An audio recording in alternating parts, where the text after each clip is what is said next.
Neural networks for rainfall estimation from multiple sources. Rainfall estimation is an important task due to the dependence of many people on it, especially in the agriculture sector. Rainfall estimation is difficult and even more complex due to the dynamic nature of rainfalls. Here, we would use satellite and radar data for rainfall estimation. Scanning radars can observe the four-dimensional structure of precipitation. Neural network is a non-parametric method to represent the nonlinear relationship between radar measurements and rainfall rate. The relationship is derived directly from a dataset consisting of radar measurements and rain gauge measurements.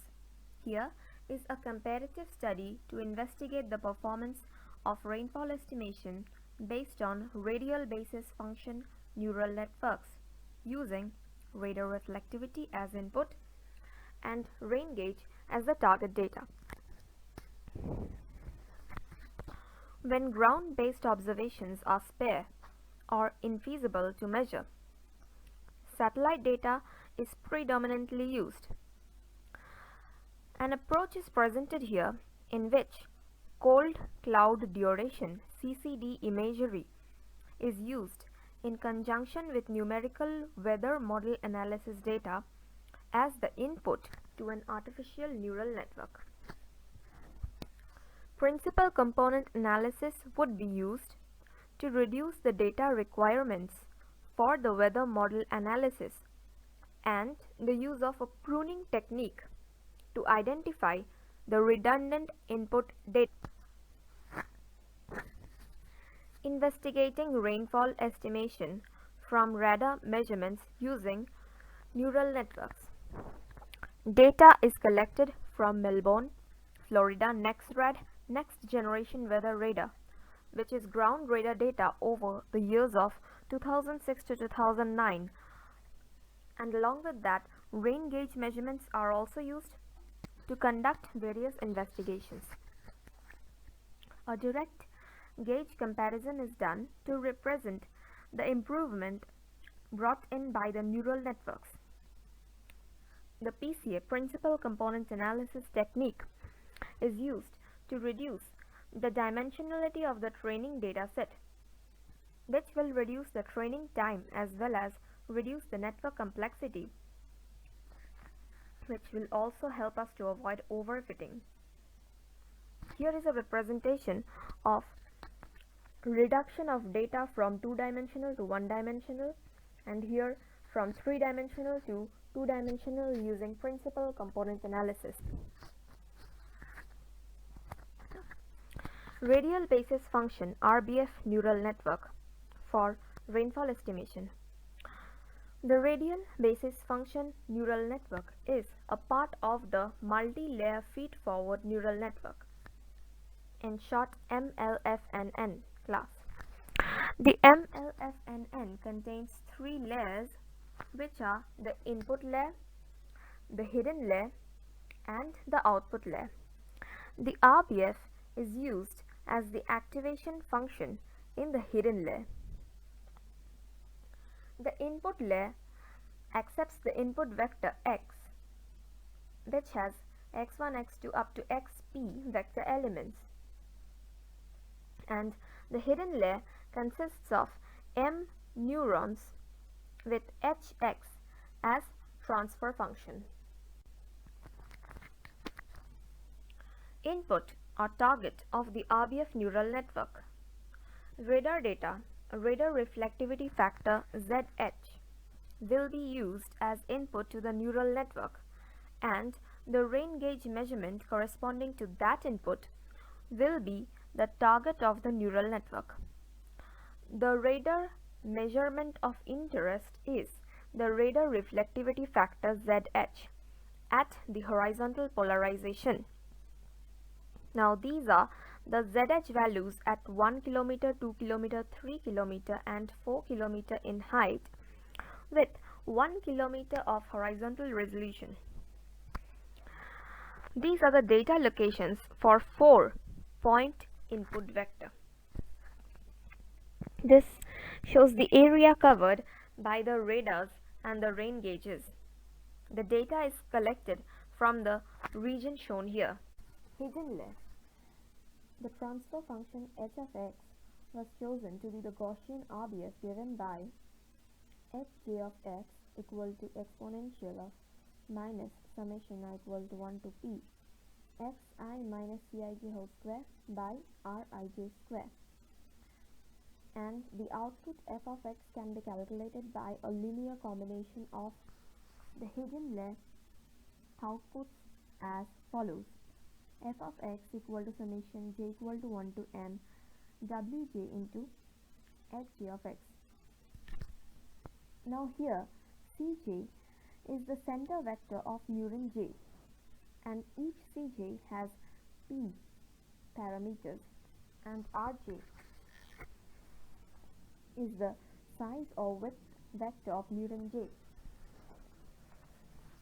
containing p elements, and m is the number of neurons in the hidden layer, and wj is the weight of the neuron j to the output layer. Adaptive RBF neural network for ground radar rainfall estimation. Now, to include the information from the new data at the end of each day, the multi-layered feed-forward neural network is updated by adding and removing some neurons. If the new data carries similar input data with different output, we just need to recalculate the weights from the hidden units to the output unit. This is the representation of the dynamic neural network, which is updated on a daily basis as shown.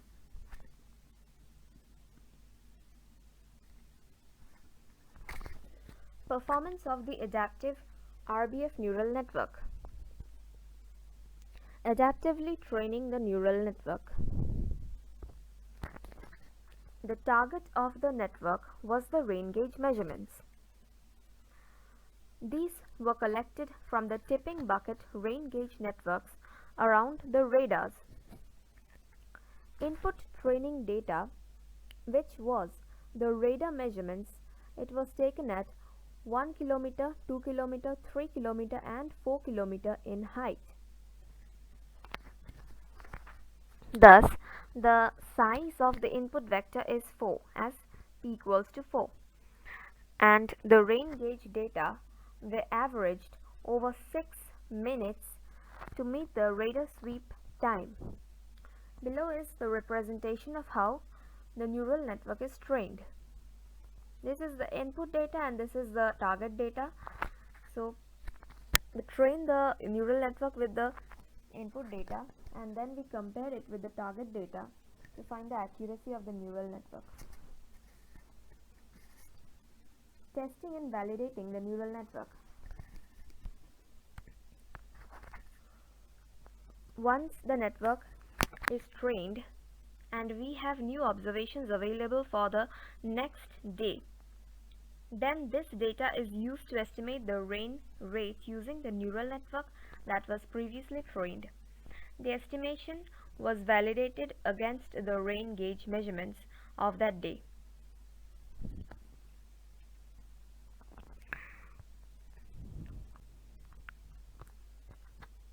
Performance evaluation. The performance of the network was calculated using the following metrics. Here, frac bias, correlation NSE and NRMSE. These stands for fractional bias, correlation, normalized standard error NSE and normalized root mean square error respectively. RFN and RFG used here denote the estimated rainfall from the neural network and the actual rain gauge measurements respectively, and NG is the size of the data.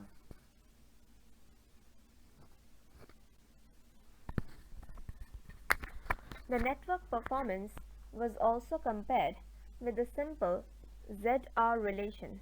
Here Z equal to 300 into R to the power 1.4 used in the next-rad radars and with the best fit against gauge measurements. Fitting was done based on least square approximations. Best fit method was based on finding the coefficients a and b of z equal to a into r to the power b that would best fit z and r. The neural networks score higher correlation and lower normalized root mean square error, while the ZR scores lower correlation and higher NRMSE, which means a lower variation from the truth rain gauge measurements. The proposed technique has good scores compared to the best fit method as well. So the ZR relation has significant bias compared to the rain gauge measurements. That is, the neural network product has a very small bias.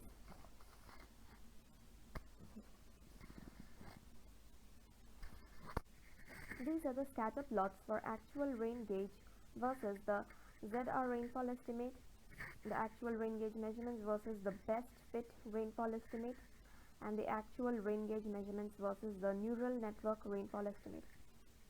The data used is of hourly rainfall accumulation from the year 2009.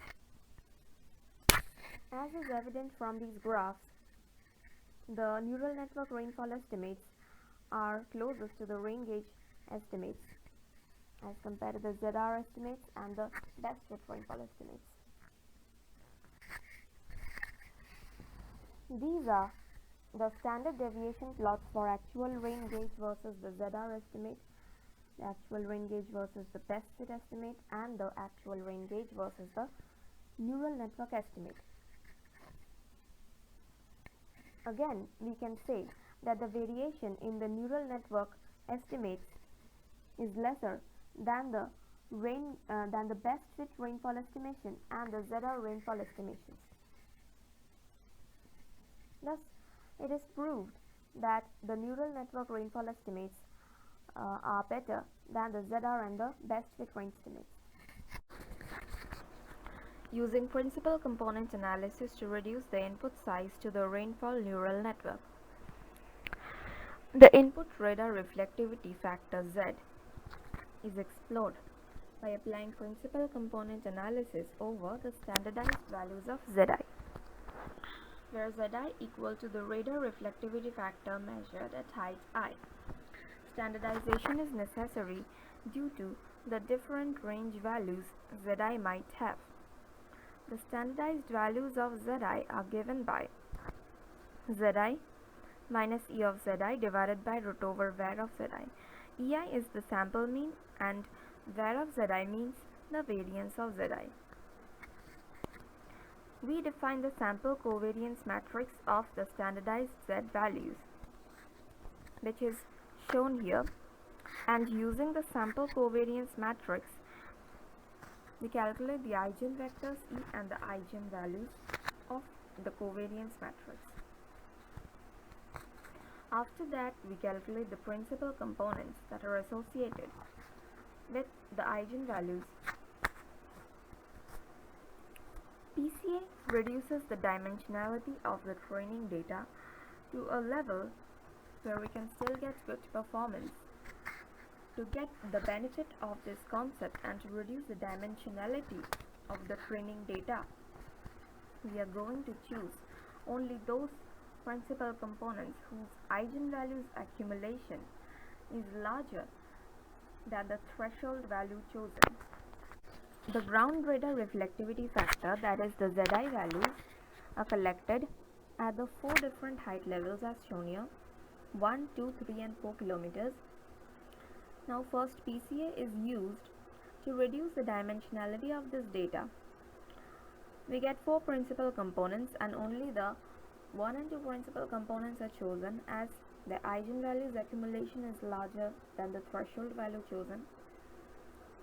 Then the neural network is trained using these 2 PCs and rain gauge values is used as the target value. Using PCA, significant improvements were achieved in computation time, almost 50% less than the time spent using the previous input configuration, and also it maintains the statistical metrics. Here in this table we have shown the fractional bias correlation, the normalized standard error, the normalized root mean square error, and the network size for the full radar data and using only the two principal components. So now we would show here a neural network approach to real-time rainfall estimation for Africa using satellite data. So here we would use a new approach based on the application of artificial neural network to a combination of satellite imagery and data from numerical weather prediction model analysis. So here rain gauge data is collected daily from 35 gauges in Zambia, located in Central Africa, covering an area of 750,000 kilometers square over the period of October 1995 to April 1999. Also, thermal infrared images and cold cloud duration (CCD) images are collected from geostationary satellites.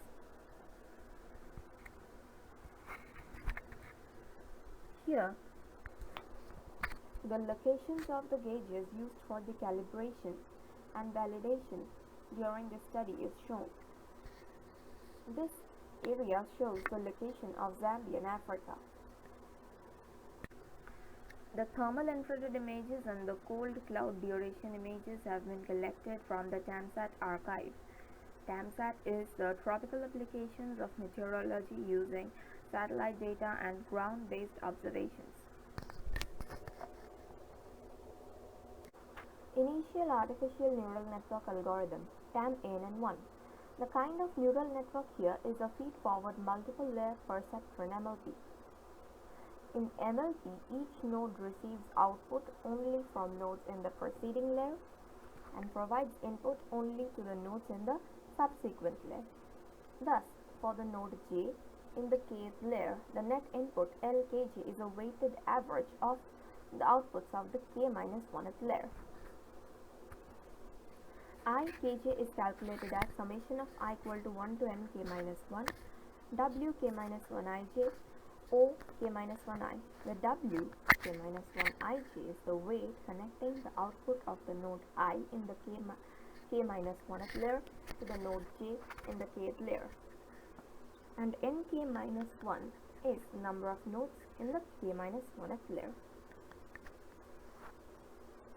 So here we can see the input layer, hidden layer and the output layer in an MLP. So the output node J is a specific function of LKJ.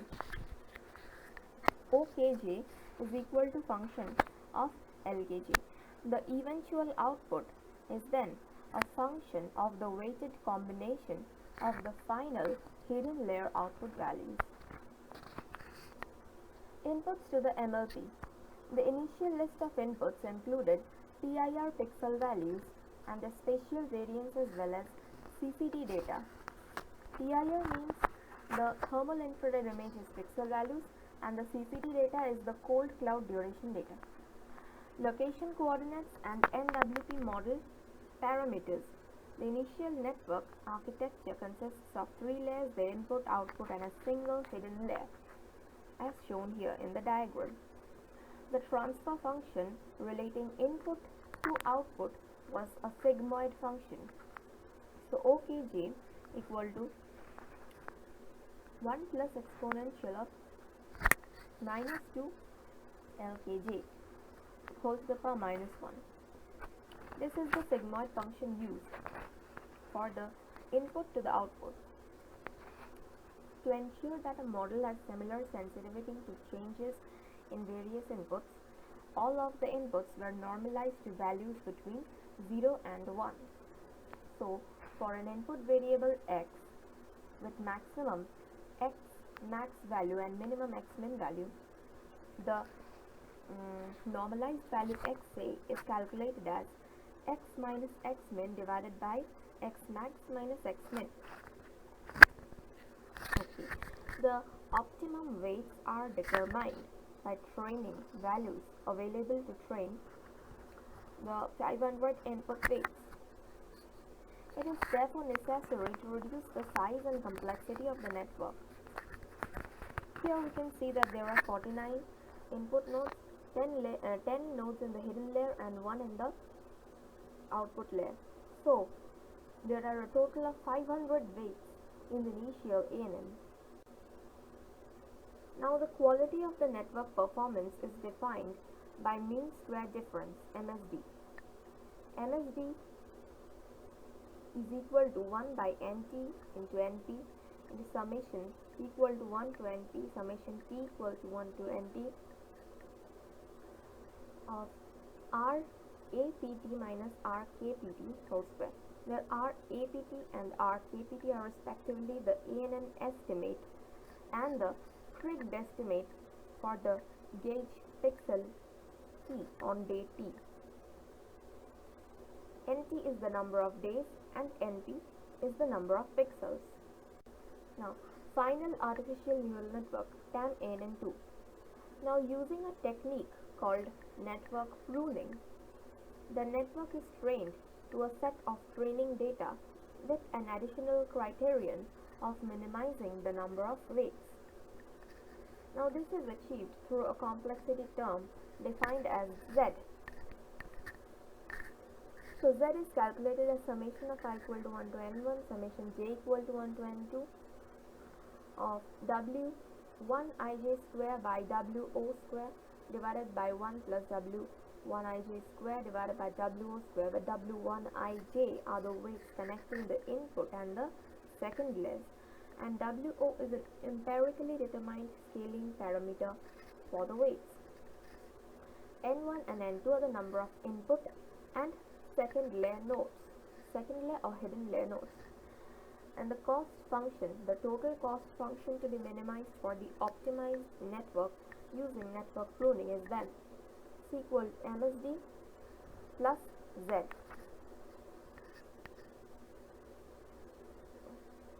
The learning rule changes the weights according to the gradient of the entire cost function C, continuously reducing the error under the constraint of a low complexity network. The effect is to suppress the weights of the redundant nodes. Input parameters associated with small weights may then be eliminated. So here is the representation of the optimized ANN shown here. Principal component of meteorological analysis fields of cold cloud duration, terrain information is fed to the neural network. Here we have 30, in the optimized ANN we have 30 nodes in the input layer, 6 nodes in the hidden layer and 4 nodes in the 6 and 4 nodes in the 2 hidden layers and 1 node in the output layer.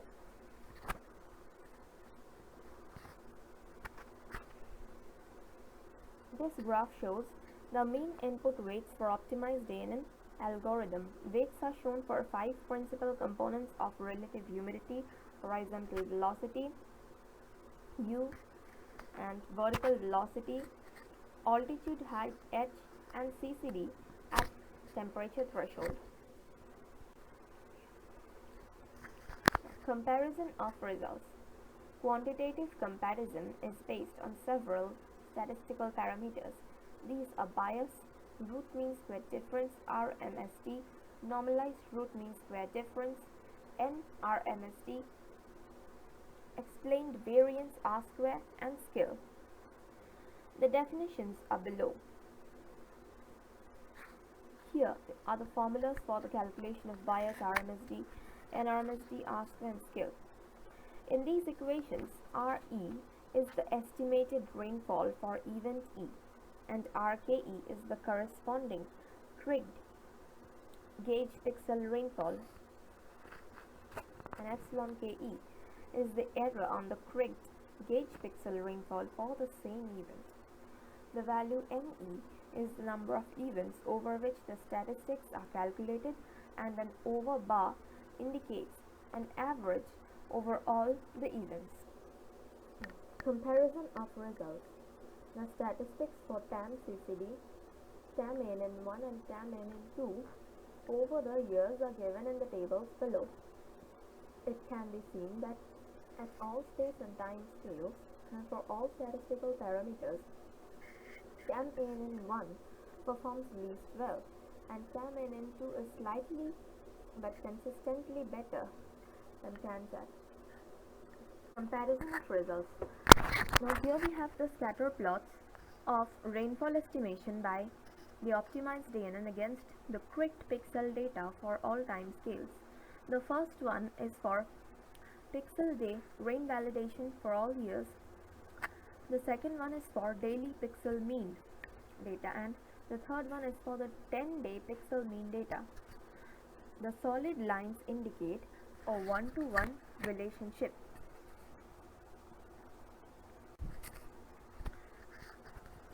Here we have represented the time series of daily average rainfall for 1997 to 98. We have represented the mean correct data, the optimized ANN data, and the TAMSAT or the TAM-CCD data. Here on the top left we have the rainfall estimate from the optimized ANN. On the top right we have the rainfall estimate from the TAMSAT or the TAM-CCD. On the bottom we have the CCD images, the cold cloud duration images at different times of the day. And for the rainfall estimates, the range is from 2 mm for the gray regions and 30 mm for the red regions. The references used here are shown. And thank you for listening. The references used here are shown. And thank you for listening.